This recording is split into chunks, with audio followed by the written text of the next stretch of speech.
कल से market start कर रही है, कल क्या करेंगे 13, 20, 8 दिन। हम मोर देन इनफ है 8 तो।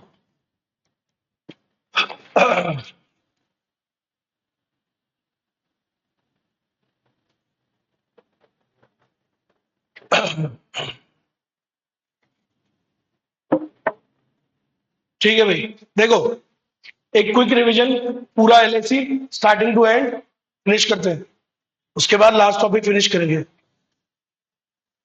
राजीव, ठीक है, देखो लॉन्ग रन में कॉस्ट ही एक है जिसका नाम क्या है, LAC, long run average cost. Short run में मजबूरी होती है, एक ही प्लांट होता है हमारे पास, प्लांट को ही क्या बोलते हैं, it is also called SAC curve. एक क्वेश्चन है एग्जाम का, प्लांट को ही क्या बोलते हैं, SAC कर्व। SAC मतलब short run average cost. Short run में क्या मजबूरी होती है कि हमारे पास एक ही प्लांट होता है ले लेके, उसी को यूज करते रहो, ठीक है। और शॉर्ट रन में हम उसको चेंज भी नहीं कर सकते, एक ही होती है ना मजबूरी, उसी को यूज करे जाओ पूरे टाइम, कैपिटल इज कांस्टेंट पढ़ाया हुआ हमने, ठीक है। लेकिन जैसे ही हम लॉन्ग रन में आते हैं तो अब हमारे पास वो मजबूरी नहीं है, अब हम जब आउटपुट को बढ़ाएंगे तो हम बड़े प्लांट पर शिफ्ट हो सकते हैं, और होना भी चाहिए, हो भी सकते हैं, ठीक है। तो हम क्या करते हैं, हमारे सामने बहुत सारे ऑप्शंस होते हैं, कहाँ पे, लॉन्ग रन में। तो लॉन्ग रन में हमको उनमें से एक चूज करना होता है कि हमारे आउटपुट के लिए, जो भी अपन आउटपुट बनाना चाहते हैं उसके लिए बढ़िया कौन सा प्लांट रहेगा, क्योंकि हमारे पास ऑप्शंस है तो उसमें से चूज करना रहेगा। तो कौन सा वाला सबसे बढ़िया होता है बताओ, कौन सा सबसे सबसे बढ़िया रहता है, जो भी सबसे कम कॉस्ट में आ जाए, जहां पे हमारी कॉस्ट क्या आ रही हो रिलेटिवली बाकियों से कम। समझ में आई मेरी बात। अच्छा एक बात बताओ, क्या ऐसा पॉसिबल है, मतलब ऐसा होता है क्या कि बोलो नहीं सर ऐसी मशीन ढूंढ के लाओ जो दुनिया में सबसे कम बनाए, दुनिया में लीस्ट कॉस्ट है सर, मतलब ऐसी गजब की मशीन। अगर हर आदमी ऐसे फाइंड आउट कर लेता तो फिर हर आदमी की कॉस्ट सबसे कम होती और प्रॉफिट आवड़ दो, ये पॉसिबल थोड़ी होता है। हाँ तो बस ये है, इसलिए मैंने बोली बात कि हम ये देखते हैं कि भाई ठीक है, बाकी प्लांटों से सबसे कम कॉस्ट जिस पे आएगी वो वाला बढ़िया रहेगा। क्लियर है, ठीक है।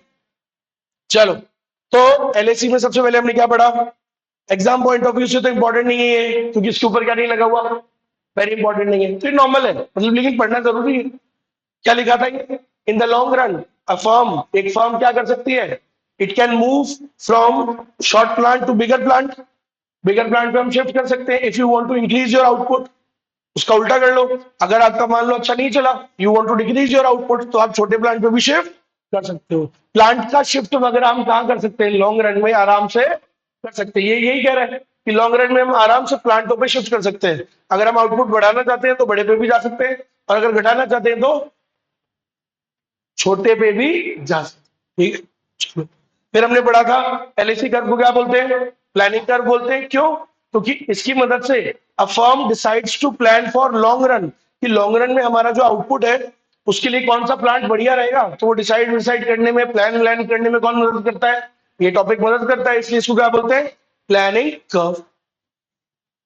इसकी डेफिनेशन बड़ी थी, डेफिनेशन में मेन पार्ट जहां पे कोई बदलाव नहीं होना चाहिए, क्या कौन सा है वो, क्या चाहिए ही चाहिए अपने को, मतलब कौन सी लाइन चेंज नहीं होनी चाहिए, ये वर्ड्स आप देखोगे ही देखोगे, any given level of output. So LAC क्या होता है सर, वो लीस्ट कॉस्ट वाला कॉम्बिनेशन, वो लीस्ट कॉस्ट वाला प्लांट जो हमारे लिए क्या है, सबसे कम खर्चे में बन रहा है, जिसके ऊपर तो हमने जो भी आउटपुट सोचा हुआ है, जैसे मान लो मैंने सोचा 3 लाख, तो भाई 3 लाख बनाने के लिए कौन सा वाला प्लांट सबसे लीस्ट वाला रहेगा, वो क्या कहलाता है, LAC। So LAC is about finding the least cost plant for producing the given level of output, what ever your output is.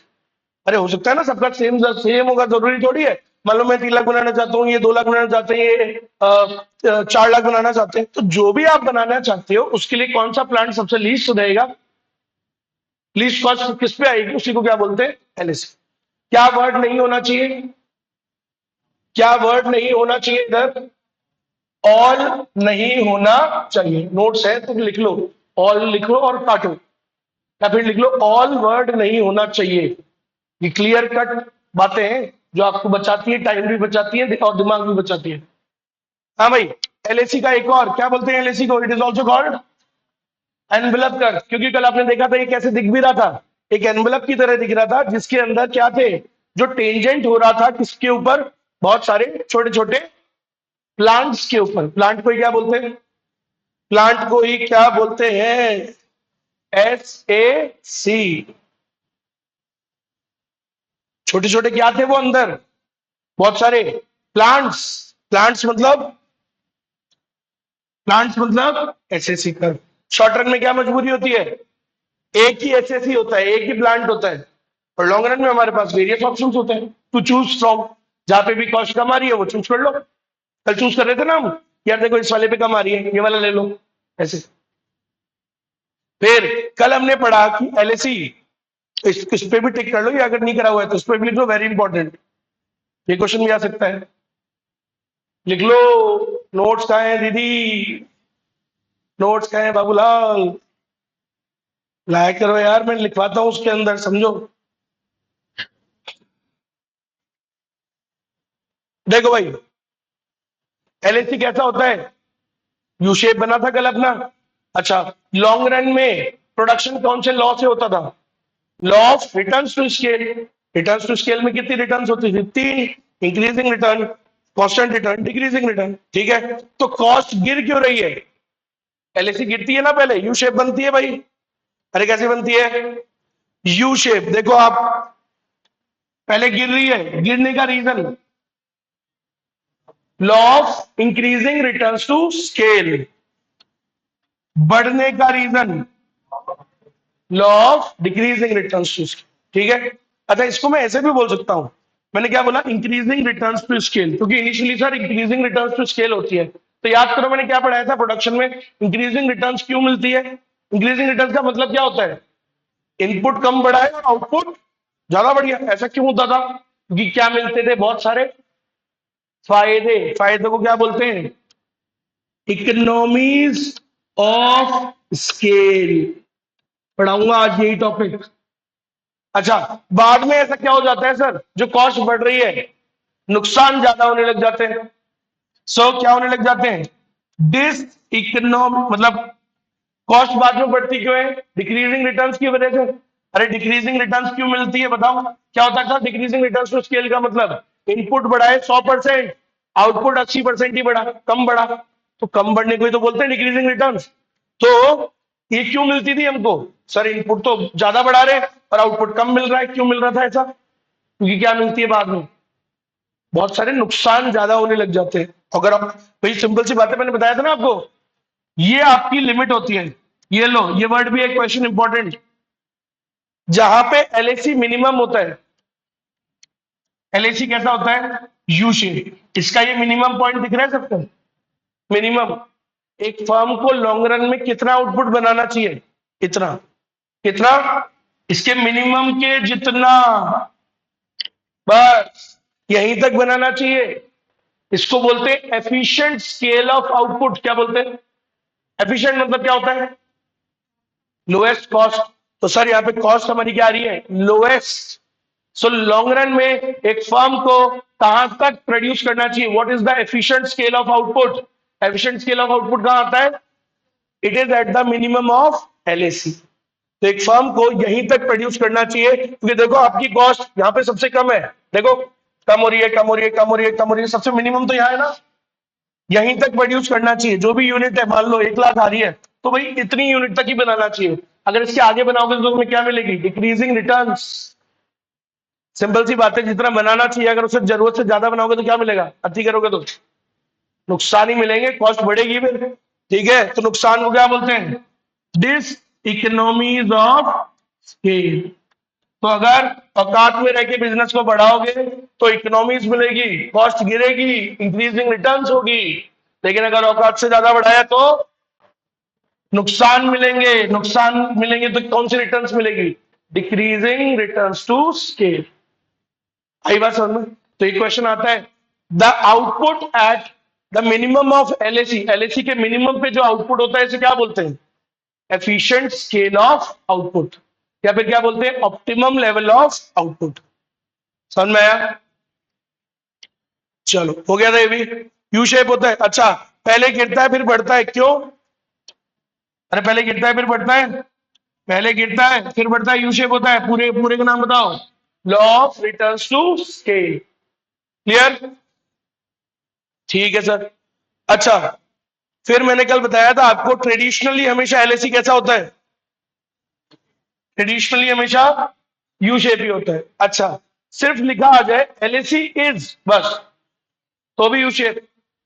सिर्फ एल शेप कब बोल रहे हैं? जब पूछे स्पेसिफिकली कि मॉडर्न टाइम में कैसा होता है, अदरवाइज यू शेप। ठीक। अच्छा, मॉडर्न टाइम में कैसा होता है? क्यों?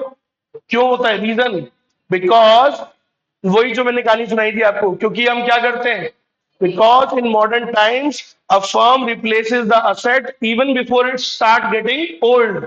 अरे पुरानी हुई भी नहीं, उससे पहले ही क्या कर देते हैं, उसको रिप्लेस कर देते हैं। तुम तो गाड़ी की बात कर रहे हो, ऐसा पत्तियों को रिप्लेस कर रहे हैं। समझ रहे हो? तो सिंपल है भाई साहब मामला। देखो इधर, एक हमारे पास एक क्लाइंट आई थी, चौथी शादी करने वाली हो, पता है? मजा आने लग गया है उसको। मतलब कि फुल ऑन चल रहा है। अमेरिका गई पढ़ने, अमेरिका गई पढ़ने तो वहीं पे एक शादी करी। ठीक है भाई, नहीं बेटा मामला। फिर दुबई गई जॉब करने, फिर वहां पे मामला नहीं बेटा, तो लेकिन वहां शादी एक वहां पे भी करी, ऐसी बात नहीं है। फिर इंडिया आई वापस लखनऊ, वहां पे भी एक करी। ऐसा माहौल चल रहा है आजकल। बढ़िया बढ़िया क्लाइंट्स आते हैं वो लोग। हमारे बड़े भैया का वो भी एक लॉ का, वो क्या बोलते हैं, लॉयर है वो, आते रहते हैं ऐसे केस सुनते रहते हैं, स्टोरी मेरे को बड़ा मजा आता है। मतलब एज अ स्टोरी सुनने में तो आ ही रहे ना। देखो भाई साहब, तो खैर क्या कर रहे हैं इन मॉडर्न टाइम्स, देख लो आप, पुराना होने से पहले क्या कर देते हैं, बदल देते हैं। तो जहां कॉस्ट बढ़ने वाली थी वो बढ़ती नहीं, क्या हो जाती है, instead of rising the cost falls, fall कह लो या वो सीधा चला जाता है, कॉस्ट बढ़ती नहीं है, क्योंकि बढ़ने से पहले तुमने रिप्लेस मार दिया। तो वो कॉस्ट बढ़ी कहां, तुमने बढ़ने दी ही नहीं, तो वो नीचे चला जाता है। इसलिए कैसा बनता है, एल शेप। तो सर पहले यू शेप क्यों बनता था? ये पहले कैसे लोग होते थे, क्योंकि they use to use it, they use, वो ऐसा मानते थे that once you have built a plant in long run, मान लो आपने एक प्लांट बना लिया। आपको एक लाइन बोलूंगा, ढंग से सुनना क्या बोल रहा हूं। जब आप लॉन्ग रन में एक प्लांट बनाते हो, शॉर्ट रन में मजबूरी थी कि प्लांट के साइज को नहीं बढ़ा पा रहे थे, लॉन्ग रन में तो बढ़ा सकते हो ना। मान लो मैंने एक बड़ा प्लांट बना लिया, अब जब वो वाला प्लांट बना लिया तो उस प्लांट का क्या चालू हो गया, शॉर्ट रन। क्या लाइन बोली मैंने, समझे आप? मान लो शॉर्ट रन में मेरे पास छोटी गाड़ी थी, मैं उसे नहीं बढ़ा पा रहा था, नहीं दूसरी खरीद पा रहा था, मजबूरी थी, नहीं है ना। जैसे लॉन्ग रन आई, मैंने बड़ी गाड़ी खरीद ली। अब उस बड़ी गाड़ी का क्या टाइम चालू हो गया, शॉर्ट रन। अब वो तो कुछ समय तक सेम ही रहेगी ना, या रोज रोज चेंज ही करता जाऊंगा, नहीं। तो अब वो बड़ी वाली गाड़ी क्या चलेगी, अब थोड़े लंबे समय तक चलेगी। तो मैं तो लंबे समय तक चलाऊंगा, ऐसे रिप्लेस नहीं मारूंगा, तो इनिशियली कॉस्ट कम आएगी, और जब बढ़ेगी भी तो भी चलाऊंगा, तो कॉस्ट बढ़ेगी भी, सही।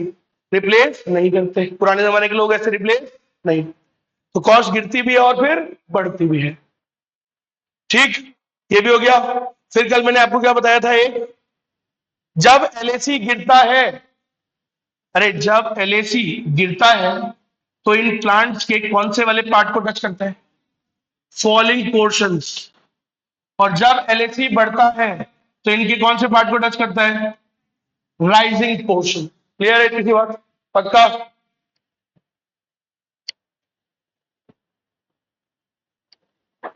एसी नहीं चल रही क्या, आ जाओ।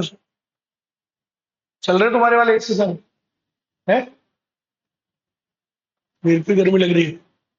चलो लास्ट क्वेश्चन, बता चुका हूं ऑलरेडी, सिर्फ रीड करा रहा हूं। The output at the minimum of LAC, LAC के मिनिमम पे जो आउटपुट होता है उसे क्या बोलते हैं, अभी बताया मैंने, ऑप्टिमम लेवल ऑफ आउटपुट। एक फर्म को लॉन्ग रन में इतना ही प्रोड्यूस करना चाहिए, लिख लो हिंदी में भाई साहब, इसी को क्या बोलते हैं, एफिशिएंट स्केल ऑफ आउटपुट। और बकायदा हिंदी में लिखो, हिंदी में ही तो पैदा हुए हो इंडिया में, लिखो, क्या लिखोगे, लॉन्ग रन में एक एक कैसे, एक फर्म को इतना ही प्रोड्यूस करना चाहिए, करना चाहिए। तो एक फर्म को लॉन्ग रन में कितना प्रोड्यूस करना चाहिए? एलएसी के मिनिमम तक, that is the best level. उसके आगे करोगे कॉस्ट बढ़ेगी। समझ में आई मेरी बात? वहां तक करोगे कॉस्ट गिरेगी। Clear? So the output at the minimum of LAC उसे क्या बोलते हैं? एफिशिएंट स्केल ऑफ आउटपुट बोलते हैं। क्लियर है? So it means a firm should produce because LEC is minimum at that point। वहीं तक प्रोड्यूस क्यों करना चाहिए? क्योंकि वहां पे LEC क्या है? मिनिमम है, सबसे कॉस्ट लीस्ट है, सबसे कम खर्चे पे बन रहा है। सोचो, मान लो ये आप अब ये पेन बना रहे हो, वो सबसे कम खर्चे पे वहां बन रहा है, तो फिर तो वही बनाना चाहिए ना, क्योंकि खर्चा है सबसे कम, तो प्रॉफिट क्या होगा? ज्यादा। सिंपल है, खत्म। ये सब याद कर लोगे, इसी में से आएगा। अब ये सब ऐसे ही। अब आते हैं कौन से टॉपिक में? मैंने क्या बोला था टॉपिक का नाम? इसको अंडरलाइन कर लेना, क्योंकि दिख ही नहीं रहा है, अदृश्य सा हो रखा है। क्या नाम है टॉपिक का? Economies and diseconomies of scale. ठीक है, 25 मिनट बचे, देखते हो पाता है नहीं होता, हो जाएगा। अच्छा, एक और बात, ये टॉपिक अब मैं जो पढ़ाऊं, अब ये मानना मैं ये जरूरत से ज्यादा ही पढ़ा रहा हूं, इसकी जितनी जरूरत है पढ़ाने की उससे ज्यादा ही पढ़ा रहा हूं। ठीक है, सो जो भी पढ़ाऊं वो ज्यादा ही है। तो सुनना, इकोनॉमीज मतलब क्या होता है? फायदे। डिसइकोनॉमीज मतलब नुकसान। कब होते हैं? Of scale. स्केल का मतलब स्केल तो कब बढ़ा सकते हो आप? सिर्फ लॉन्ग रन में। शॉर्ट रन में तो स्केल नहीं बढ़ सकता है ना। अरे स्केल मतलब क्या होता है? स्केल मतलब, बोलो बोलो, गलत ही तो होगा। दोनों फैक्टर, ऑल इनपुट्स। स्केल मतलब क्या होता है? ऑल इनपुट्स चेंज करना। तो वो तो सिर्फ कहां होता है?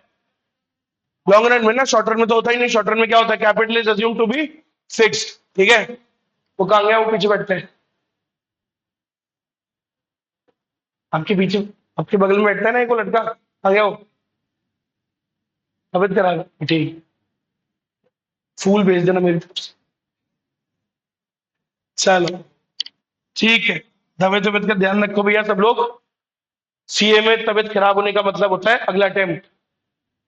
छोटी मोटी हुई तो ठीक है, छोटी मोटी में भी मैनेज करना मुश्किल हो जाता है, क्योंकि एक दिन की छुट्टी करते हैं तो आज अपन सोचो कितना वर्कलोड बढ़ जाता है अपना।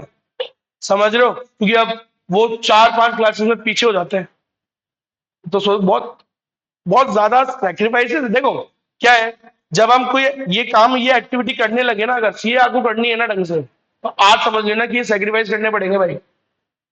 अगर आप सेक्रीफाइस करने के लिए रेडी नहीं हो ना, बोलो नहीं नहीं मैं तो यार मोबाइल तो चलाऊंगा ना यार, वो तो देखूंगा यार, घूमूंगा तो हुई ना, मैं घूमने तो जाना ही है, शादियों में तो जाना ही है सभी की। If you are not willing to make that sacrifice for your career ना, तो फिर छोड़ देना चाहिए, क्योंकि सीए बिना सेक्रीफाइस के नहीं होता। सीए में सेक्रीफाइस मतलब करने पड़ेंगे आपको। आपके लिए जीवन तब स्टार्ट होना चाहिए जब आपका एग्जाम हो जाए बढ़िया, बोला एग्जाम बढ़िया, अब ये टाइम टू एंजॉय। तब जिसकी भी शादी आ रही हो, जाओ, जो एंजॉय करना है वो करो। इस तरीके से करो, सेल्फिश हो जाओ अपने टाइम के लिए, कि ये मतलब मेरे तो एग्जाम है, अभी तो पढ़ाई पढ़ाई चलेगी, इसमें कुछ नहीं होगा, नहीं होगा मतलब नहीं होगा। अब चाहे भले तुम्हारे माँ बाप अमेरिका जा रहे हो भाई साहब, मायामी जा रहे हो पार्टी करने, तो भी नहीं जाओगे। ये सेक्रीफाइस करने पड़ेंगे, आपका ही करियर है, सोचो किसी और का तो नहीं। ये बात सुनने में थोड़ी वैसी लगती है, हम भी जब स्कूल में जब थे, माँ बाप बोलते थे, बोले तुम्हारा ही है, क्या बोलते? तुम्हारा ही करियर है, हमें क्या। लेकिन करियर सही बात है, ये तो अपने अपना ही तो करियर है तुम्हारा ही। जो सबसे ज्यादा सेल्फिश होना चाहिए आपको इस बात के लिए, तो अगर कोई भी इसके रास्ते में आए, तो आपको उसे सेक्रीफाइस करने के लिए रेडी रहना चाहिए। आप समझो, करियर के रास्ते में बोले यार, अगर मान लो कोई आपको ये दोस्त बोल दे, बोले नहीं नहीं पढ़ाई वढ़ाई छोड़ यार, क्या पढ़ाई करेगा, चलते हैं अपन तो आज। भाई साहब ऐसे दोस्तों को हटा दो, जिसको तुम्हारे करियर से मतलब नहीं है, हटाओ उसको, क्योंकि तुम उससे मतलब क्या, उसको मतलब क्या है फिर तुमसे? वो तो चाहते हैं तुम्हारा करियर ना बने। तो भैया करियर के रास्ते में जो भी चीज है आपको छोड़नी पड़ेगी। अगर आप ऐसे सोच रखोगे ना, तो ही आप सीए बन पाओगे। सीए या एक अच्छा करियर बन पाएगा, आप समझो। सीए करियर में अच्छी लिस्ट में आता है ना, इसलिए बोल रहा हूँ, इसलिए। चलो, क्योंकि सीए नहीं करा तो कुछ और करोगे, कुछ तो कर ही लोगे, लेकिन क्या है, अननेसेसरी स्ट्रगल ज्यादा होती है, तो वो चीज है यार। ठीक है यार, सबसे बेस्ट करियर चल रहा है, अच्छा करियर है, वो चीज। चलो, इकोनॉमीज ऑफ स्केल। तो दोनों होते हैं, फायदे भी मिलते हैं नुकसान भी। औकात में रह के करोगे ऑप्टिमम लेवल से पहले पहले तक तो कॉस्ट गिरेगी, अच्छी बात है, फायदे मिलते हैं, इकोनॉमीज ऑफ स्केल। अगर वही तुमने एफिशिएंट स्केल के ऊपर बढ़ाया तो क्या होगा, नुकसान भी मिलेंगे, उसको बोलते हैं डिसइकोनॉमीज ऑफ स्केल। हम ये दोनों टॉपिक पढ़ेंगे, थोड़ा अंदर जाएंगे इसके अंदर। देखो फायदों की बात करते हैं। फायदे दो वजह से हो सकते हैं, फायदे दो टाइप के होते हैं। एक होते हैं जो खुद की वजह से हो रहे हैं, ढंग से सुनना, एक हो रहे हैं जो खुद की वजह से हो रहे हैं। खुद की वजह से मतलब आपने खुद के इनपुट्स को, आप शॉर्ट रन में थे, अब आप शॉर्ट रन से गए लॉन्ग रन में। So when you expand your inputs, जब इनपुट को बढ़ाओगे आप, स्केल को बढ़ाओगे, तो फायदे सबको होंगे या सिर्फ तुम्हें होंगे, सिर्फ तुम्हें। इंटरनल का मतलब होता है अपने खुद के एफर्ट्स की वजह से, अपने खुद के कर्मों की वजह से फायदा मिल रहा है। एक्सटर्नल क्या होता है, पूरी इंडस्ट्री की वजह से तुम्हें फायदा मिला, पूरी इंडस्ट्री ग्रो कर रही है तो पूरी सबको फायदे मिल रहे हैं, सिर्फ तुम्हें नहीं मिल रहे, सभी को फायदे मिल रहे हैं। अगर मैं आपको बोलूं, मान लो एग्जाम वो जो सितंबर में होने वाला है, अभी मान लो कोई इंडिया पाकिस्तान का कोई लड़ाई वड़ाई हो जाए, कुछ भी लेट से, तो वो सड़क जाए 2 महीने के लिए या 1 महीने के लिए, तो ये फायदा एक बच्चे को होगा, किसी को, या सभी को, सभी को होगा। तो ये फायदा कौन सा हुआ जो सभी को हो रहा है, एक्सटर्नल। ठीक है, अब इधर देखो, मान लो तुमने बहुत मेहनत करी, बहुत अच्छी पढ़ाई करी, तो फायदे सभी को होंगे से सिर्फ तुम्हें ही। तो उन फायदों को क्या बोलते हैं, इंटरनल इकोनॉमिक्स। ठीक है, अब मान लो यही बात, मान लो मेरी फर्म है, मैंने अपने आउटपुट को बढ़ाया, अपने इनपुट्स को बढ़ाया, शॉर्ट रन में था, अब लॉन्ग रन में आया हूं, तो मैंने अपने इनपुट्स को बढ़ाया, 100% बढ़ा दिया। पहले 5 4 मशीन थी, 4 और 4 कर ली, कितनी, डबल कर लिया बिजनेस को, 8 कर ली। लेबर थी 16, लेबर थी 8, 8 की कर ली 16। तो यार अब जब मैंने स्केल को बढ़ाया है, अपने अपने अपनी फैक्ट्रीज के साइज को बढ़ाया है, तो फायदे सबको होंगे या सिर्फ मुझे ही होंगे, वो तो फिर मुझे ही होंगे ना, मैंने एफर्ट डाला तो मुझे ही फायदे होंगे, सबको थोड़ा होंगे। अब कहने का मतलब समझ रहे हो क्या, आपने अगर पढ़ाई करी तो फायदे सबको होंगे क्या, सिर्फ आपको होंगे। हाँ, लेकिन कुछ ऐसे भी फायदे होते हैं जो सबको होते हैं, उसको कौन से फायदे बोलते हैं, एक्सटर्नल, जो पूरी इंडस्ट्री को हो रहे हैं, तुम्हें ही नहीं हो रहे सिर्फ। ठीक है, चलो एग्जांपल देता हूं।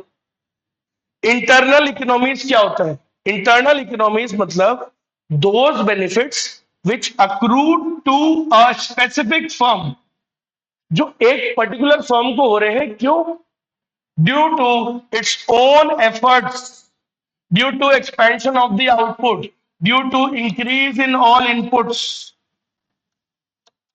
क्या कह रहा हूं मैं, अरे भाई मान लो हमारे पढ़ाने वाले काम में बहुत सारी फर्म्स हैं, लेकिन मान लो हमारी जो फर्म है एएससी, ये वाली फर्म बहुत अच्छा काम कर रही है, बहुत हमने इनपुट्स को बढ़ाया हमारे, ठीक है, बहुत मेहनत कर रहे हैं, हमारे एफर्ट, तो जब हम मेहनत करें तो फायदे सबको होंगे या हमें होंगे, जो मेहनत कर रहा है उसी को ही होगा ना, सबको थोड़ी हुआ ये बेनिफिट, समझ रहे हो, जो इनपुट्स को बढ़ा रहा है उसको ये बेनिफिट होता है, सिंपल सी बात।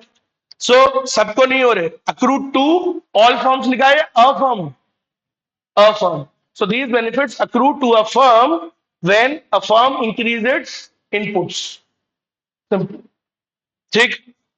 अब एक्सटर्नल कौन से होते हैं सर, देखो, these benefits are those which accrue to all firms, whether big small, चाहे बड़ी कंपनी हो चाहे छोटी हो, फायदे सभी को हो रहे हैं। बड़ी होगी तो फायदे भी बड़े होंगे और छोटी को छोटे कम मिलेंगे, लेकिन फायदे सबको हो रहे हैं, समझ आई मेरी बात। So it accrue to all firms due to expansion of the industry. जब कोई भी इंडस्ट्री ग्रो करती है ना, कोई भी जब इंडस्ट्री ग्रो कर रही है, तो फायदे सबको होंगे या मेरे को ही होंगे सर, सभी को होंगे ना। पूरी इंडस्ट्री में कोई चीज हो रही है तो those benefits will accrue to me only, क्या, नहीं, it will be available for all, समझे कि नहीं समझे। जैसे मान लो 2007-8 की बात है, 7-8 में जब मैं इंटर में था, उस टाइम पे उसके बाद सीए इंडस्ट्री में बूम आया।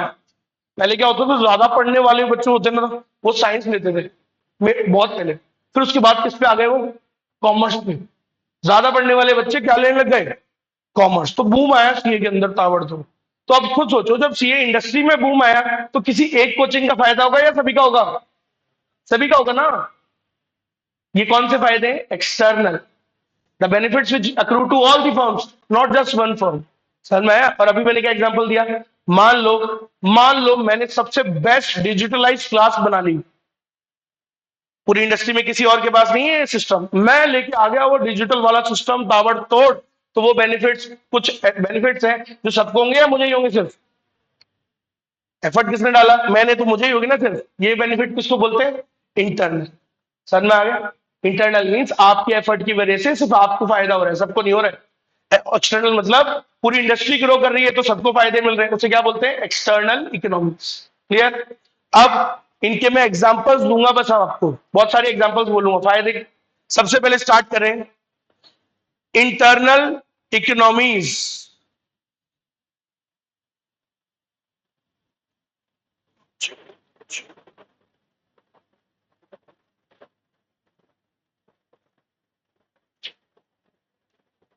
इंटरनल इकोनॉमीज के फायदे बताता हूं। ये लो, नंबर वन, सर कुछ एग्जांपल्स दो कि कौन से होते हैं फायदे। देखो दिखाता हूं।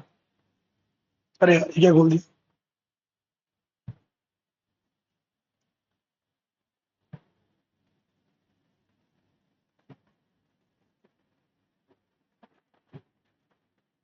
हाँ भाई, टेक्निकल। अभी हम कौन से फायदे पढ़ रहे हैं? इंटरनल मतलब जब एक फर्म अपने इनपुट्स को बढ़ाती है, शॉर्ट रन से लॉन्ग रन में जाती है, नए नए इनपुट्स खरीद के लाइए मस्त वाले एकदम लेटेस्ट, तो उसको कुछ बेनिफिट्स होते हैं, सबको नहीं होते, उसी को होते हैं सिर्फ। तो उसको कौन से बेनिफिट्स बोलते हैं? Internal economics. सर एग्जांपल्स दो, जैसे कौन से बेनिफिट्स होते हैं? नंबर वन, टेक्निकल फायदे। कौन से फायदे? Technical benefits. टेक्निकल बेनिफिट्स मतलब खुद बताओ, नया इक्विपमेंट लाए हो तो एफिशिएंसी क्या आएगी? ज्यादा। प्रोडक्टिविटी क्या होगी?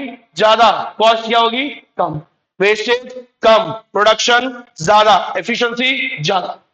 मजा आ जाएगा सर। सही है? ठीक है, इसमें ये काट देना, ये यहां पे नहीं आता। ठीक है, अब खुद बताओ, अगर तुम नई मशीन खरीद के लाओगे तो तुम्हारी कॉस्ट बाकियों से क्या आएगी? कम आएगी, और प्रोडक्शन बढ़िया आएगा। सिंपल है। तो फायदे सबको मिलेगा, सिर्फ तुम्हें? तुम्हें ही तो मिलेंगे, सबको थोड़ी मिल रहे हैं कोई। ठीक है। Second, managerial economies. मैनेजेरियल का मतलब क्या होता है? मैनेजेरियल मतलब मैनेजमेंट, बीएससी पढ़ा है ना तुमने? तो खुद बताओ, तुम्हारे पास शॉर्ट रन में कितने लेबर थे? 8। अब लॉन्ग रन में कितने हो गए? 16। तो सर वो कर सकते हैं, वो ग्रुपिंग, डिपार्टमेंटलाइजेशन, याद करो chapter number 4, organizing, grouping of jobs. So those who are related to production work, they will be included in the production department. Those who are doing sales work, they will be allotted sales department. दो finance का काम करे, finance department मस्त बना दिया ना। Department क्या आएगी उससे? स्पेशलाइजेशन। क्या आती है? आया मजा? सबको थोड़ी आएगा, उसी को आएगा जो जा रहा है, इनपुट्स को बढ़ा रहा है। सही है? ऊपर से सर कंट्रोल कोऑर्डिनेशन बढ़िया होगा। शॉर्ट रन में जो मजबूरी थी, वो बेचारे लेबर फ्री बैठे हुए थे, उनको कैपिटल नहीं दे सकते थे, अब बढ़ा ही नहीं सकते थे, अब आराम से कैपिटल बढ़ा सकते हो। तो कैपिटल और लेबर का वो जो कॉम्बिनेशन है वो क्या हो गया? कॉम्बिनेशन, कोऑर्डिनेशन बढ़िया हो गया। मस्त मजा आ गया सर। याद है मैंने कहा था शॉर्ट रन में पांचवा छठा सातवें लेबर को कुछ मिला था क्या फिक्स फैक्टर काम करने के लिए? नहीं मिला था ना, बस। लेकिन लॉन्ग रन में आते ही सर वो वाले लेबर को भी क्या मिल जाएगा? कैपिटल, और मजा आ जाएगा सर। सही है? Next, commercial economies. तो वो जो ऊपर लाइन काटी थी, यहां से काट के इधर डालनी है। कमर्शियल इकोनॉमीज क्या होता है? अरे कमर्शियल मतलब मार्केट के फायदे। जैसे कि सर, जैसे शॉर्ट रन में थे तो तुम कम लाते थे माल मटेरियल और ये सब। अब जब लॉन्ग रन में आए हो तो ज्यादा यूनिट्स बनाओगे, माल मटेरियल ज्यादा आएगा। माल मटेरियल ज्यादा आएगा तो वॉल्यूम डिस्काउंट्स नहीं मिलेंगे। ज्यादा इकट्ठा खरीदते हो सामान तो क्या मिलता है? इकट्ठा खरीदोगे तो क्या मिलता है? ज्यादा क्वांटिटी में खरीदोगे तो कम प्राइस लगती है।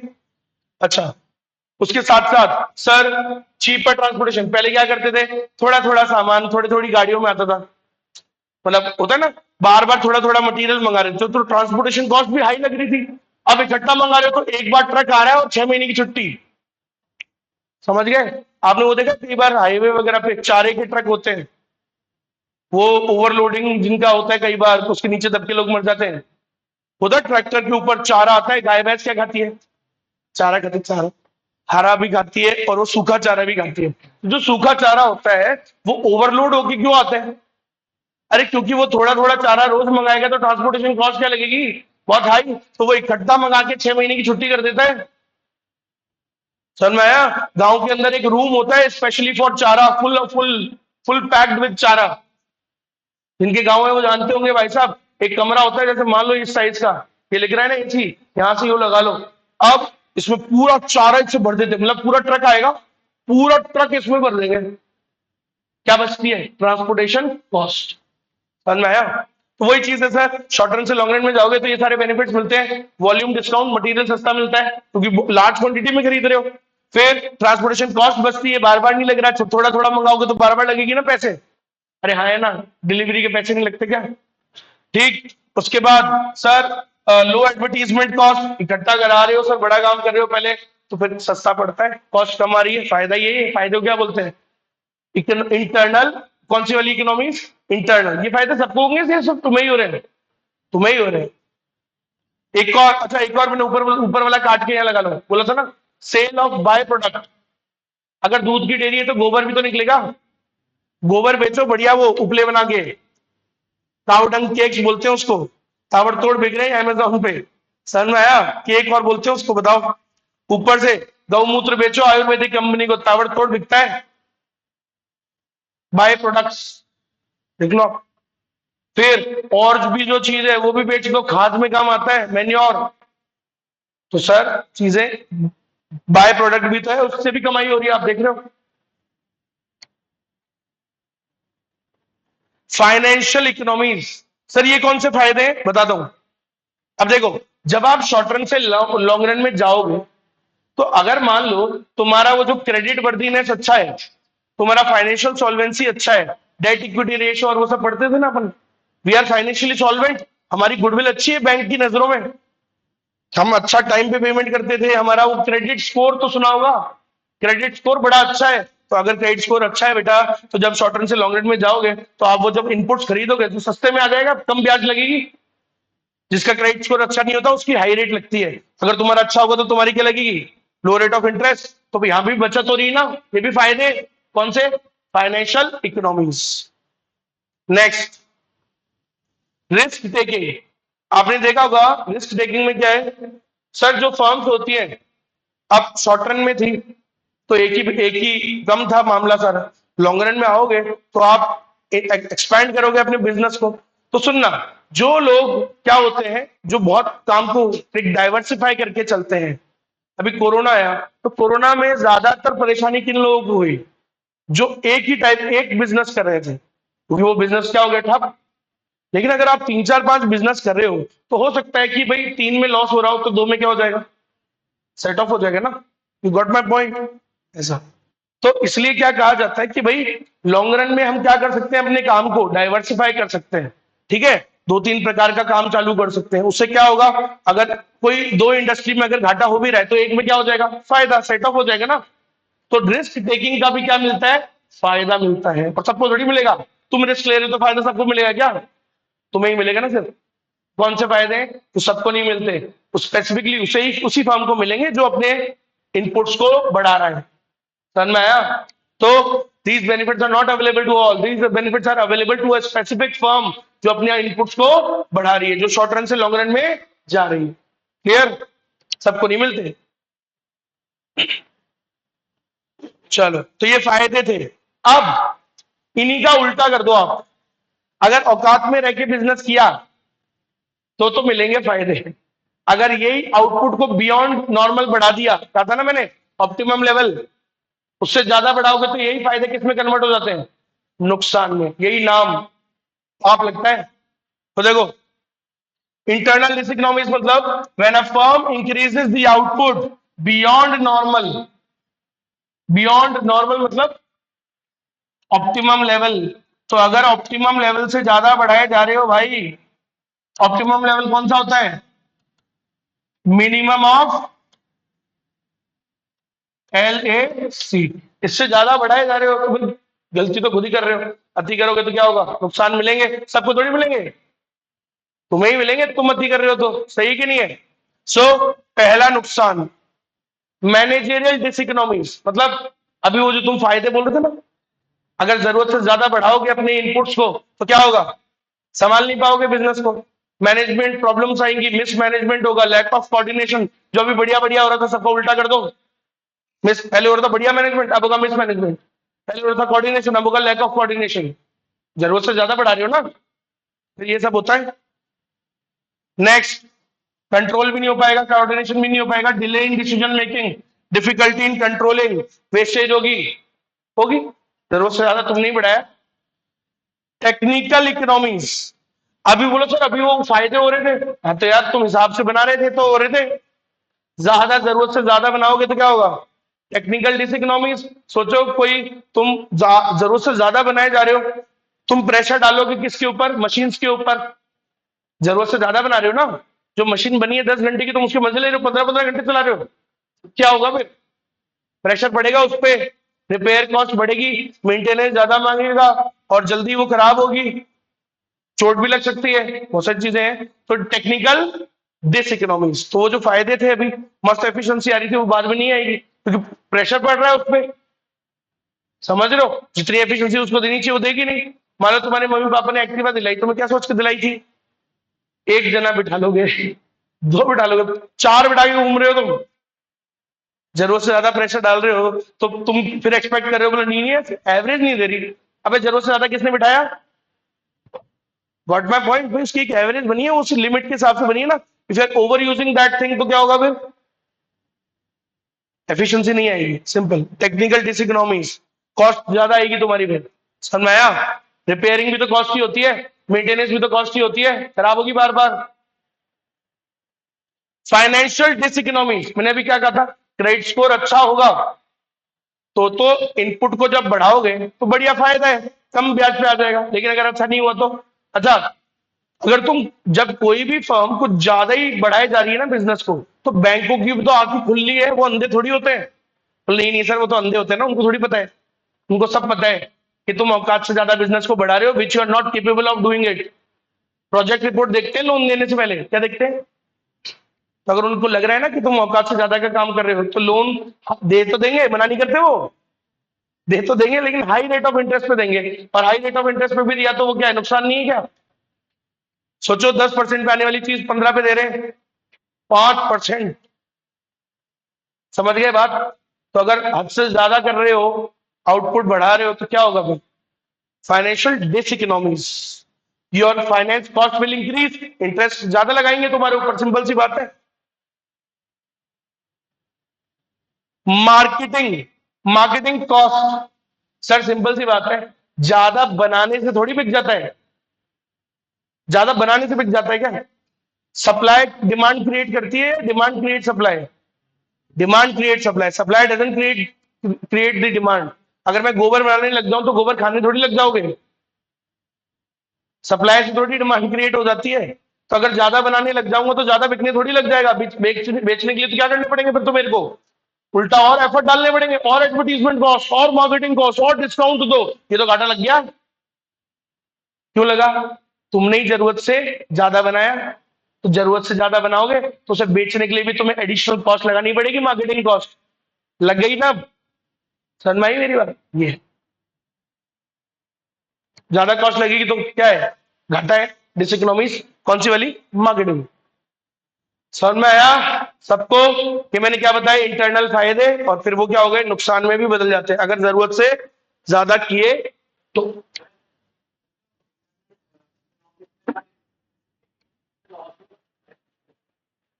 वो इसमें ले लेना, हाँ यहाँ पे लेना भाई, यहाँ पे डालते लिख दे एक बार 5 बार, रिस्क टेकिंग, अगर रिस्क ज्यादा ले ली जरूरत से, डाइवर्सिफाई करना भी अच्छा, वैसे करना अच्छा होता है, लेकिन वो भी जरूरत से ज्यादा कर दिया तो विजय माल्या हो जाता है फिर। समझ में आया भाई, माना मैंने अभी बोला था कि यार डाइवर्ट करना चाहिए, वो डाइवर्सिफाई करना चाहिए बिजनेस को, 2-3 प्रकार का करना चाहिए, 30 प्रकार का करके बैठ गए तो हम, वो भी तो हिसाब से रह के किया जाता है ना। If you are diversifying your business more than you could handle, क्या होगा फिर तो, भगवान ही बचाएगा। समझ में आया। चलो अब ये सारे इंटरनल थे, अब एक्सटर्नल पे आते हैं। एक्सटर्नल मतलब पूरी इंडस्ट्री ग्रो कर रही है। अब सुनना, यहाँ पे भी एक लिमिट है, इंडस्ट्री की भी तो एक लिमिट है ना सर, अगर उस सही लिमिट के अंदर तक ग्रो करेगी तो फायदे होंगे सबको। अगर उससे ज्यादा ग्रो कर जाए कोई चीज तो फिर क्या हो जाता है, वो बर्स्ट हो जाता है। समझ रहे हो ना, एक गुब्बारा है, गुब्बारा, बबल सुना है, बबल तो गुब्बारा होता है ना। अब बलून है, अब बलून में आपने हवा भरी, भर रहे हो भर रहे हो भर रहे हो भर रहे हो भर रहे हो, एक लिमिट है, उतनी तो वो ले पाएगा। तो जब तक आप उसकी लिमिट है तब तक तो फायदा है, सबको हो रहा है। लेकिन वो लिमिट से ज्यादा क्रॉस कर दिया तो वो भी इंडस्ट्री बर्स्ट कर जाती है फिर। समझ में आ गया? तो वही हुआ था जो मैं आपको कहा कि सीए इंडस्ट्री उस टाइम बूम पर थी। अगर वो वाला टाइम आज हो, मजाक नहीं कर रहा, मेरे एक आगे चलेगी, एक मर्सिडीज आगे, एक मर्सिडीज पीछे, और बीच में भाई साहब हेलीकॉप्टर आएगा मेरा। अगर वो टाइम आज चल रहा होता तो, समझ में आया? एक क्लास में 250 बच्चे बैठते थे, एक क्लास में। आज की डेट में इंस्टीट्यूट में नहीं होते टोटल। समझ में आया? I have studied tax in 450 students in a class. 450 बच्चे एक क्लास में बैठे हुए, टैक्स पढ़ा है मैंने उसमें। 450, जस्ट इमेजिन उस टीचर की कमाई। एक बैच की बोल रहा हूँ आपको, एक बैच की। एक अलग अलग टीचर्स के जाते थे, हमारा टाइम अलग ही था। आज की डेट में क्या होता है, एक इंस्टीट्यूट में सारे सारे सब्जेक्ट्स मिल रहे हैं। हमारे टाइम पे वी यूज टू गो हर सब्जेक्ट के लिए specialize teacher, the top best. समझे? तो एफएम के लिए जाते थे भाई साहब, अकाउंट्स के लिए सर के आते थे बैच लेने के लिए। अनिल सर के बैच लेने के लिए भाई साहब, अगर वो रजिस्ट्रेशन कराने पड़ते थे पहले, एक एक दो दो महीने पहले कि यार वो नया बैच बनेगा, उसका रजिस्ट्रेशन होते थे, फुल पैकम पैक।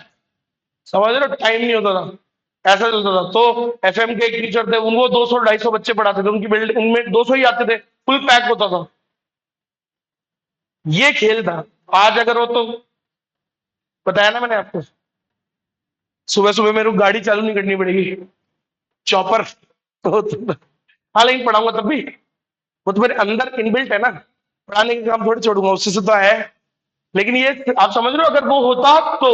लेकिन क्या हुआ, वो गुब्बारा क्या हो गया, ज्यादा फैल गया, ज्यादा एक्सपैंड होगा तो क्या होगा, फिर फटेगा ही, वो इंडस्ट्री एक्सप्लोड हो गई।